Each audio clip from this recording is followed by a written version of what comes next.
السلام علیکم ناظرین، آج میں آپ کو خشک ثابت ہلدی اور خشک ادرک کے استعمال سے ایک ایسا قیمتی نسخہ بتاؤں گا جس سے کہ اگر آپ کو جوڑوں میں درد ہے، کمر یا پھر گردن میں پین ہے، گھٹنوں میں درد ہے، آرتھرائٹس یعنی گینٹھیا کا مرض ہے، ہڈیوں جوڑوں میں وائی بڑھنے سے پین اور سوجن رہتی ہے، کیلشیم اور وٹامن ڈی کی کمی ہے، جوڑوں میں لوبریکیشن کم ہو جانے سے جوڑ آپس میں رگڑ کھاتے ہیں جس سے کہ گھٹنوں سے کٹ کٹ کی آوازیں آتی ہیں۔ ان تمام مسائل کے علاج کے علاوہ اور کون سی خطرناک بیماریاں اس ریمیڈی سے ٹھیک ہو جاتی ہیں، جاننے کے لیے ویڈیو کو مکمل ضرور دیکھیے گا۔ تو سب سے پہلے کیا کریں کہ خشک ہلدی کو رات بھر کے لیے پانی میں بھگو کر رکھ دیں تاکہ یہ پانی میں نرم ہو جائے۔ ناظرین، ہلدی میں اینٹی آکسیڈنٹ خصوصیات موجود ہوتی ہیں جو خون سے زہریلے مادوں کو خارج کرنے کا کام کرتی ہیں۔ خون صاف ہو جانے سے آپ ہارٹ اٹیک، سکن کے امراض، ہر طرح کے کینسر، جگر کی خرابی اور گردوں کے فیل ہونے سے محفوظ رہتے ہیں، جبکہ ہلدی میں موجود اینٹی انفلیمیٹری خصوصیات آپ کو ہڈیوں، جوڑوں، گھٹنوں اور جسم کے ہر طرح کے درد اور سوجن سے محفوظ رکھتی ہیں۔ تو ہلدی کو چھوٹے چھوٹے ٹکڑوں میں کاٹنے کے بعد 100 گرام دودھ کے ساتھ گرینڈر میں ڈال کر اس طرح کا پیسٹ بنا لیں۔ اب کیا کریں کہ اس پیسٹ میں 1.5 چمچ کے قریب سونڈ کا پاؤڈر ملا لیں۔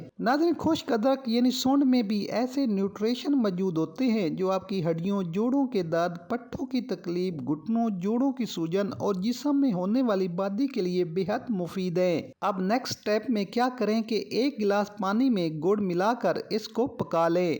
جب گڑ پانی میں اچھی طرح حل ہو جائے تو اس پانی کو علیحدہ سے برتن میں فلٹر کر لیں۔ اب تیسرے سٹیپ میں ہمیں ضرورت ہوگی سفید زیرے کی۔ ناظرین، سفید زیرے کی نیوٹریشن ویلیو کی بات کریں تو یہ ڈائجسٹو سسٹم کو بوسٹ کرنے کے ساتھ نسوں میں بلڈ سرکولیشن کو بھی بہتر بناتا ہے جس سے کہ نسیں کمزور نہیں ہوتی، ساتھ ہی آپ نسوں اور گھٹنوں کے درد سے بھی محفوظ رہتے ہیں، جبکہ میٹابولک ریٹ بڑھنے سے موٹاپا بھی ختم ہو جاتا ہے۔ تو کیا کریں کہ 50 گرام دیسی گھی میں 1 چمچ سفید زیرے کو فرائی کر لیں۔ جیسے ہی زیرے کا کلر تبدیل ہونے لگے تو اس میں ہلدی اور سونڈ کا پیسٹ ملا دیں اور چمچ ہلاتے ہوئے ہلکی آنچ پر پکا لیں۔ جب پانی خشک ہو جائے اور گھی پیسٹ سے علیحدہ ہونے لگے، ہلکی سی خوشبو آئے یا پیسٹ کا کلر تبدیل ہونے لگے تو اس میں گڑ کا پکا ہوا پانی شامل کر دیں اور ساتھ ہی 1 گلاس مزید پانی شامل کر لیں۔ آپ اسے دوبارہ سے ہلکی آنچ پر پکا لیں۔ جب یہ مکسچر گاڑھا ہو جائے تو آنچ بند کر دیں اور علیحدہ سے برتن میں ڈال لیں۔ ایک ہی بار میں بنا کر آپ اسے 2 ہفتے تک فریزر میں محفوظ کر سکتے ہیں۔ ناظرین، اس مزیدار پیسٹ میں calcium, iron, protein, anti inflammatory اور اینٹی آکسیڈنٹ جیسے نیوٹریشن موجود ہوتے ہیں جس کو کھانے سے آپ کا نظام ہاضمہ بہتر سے کام کرے گا،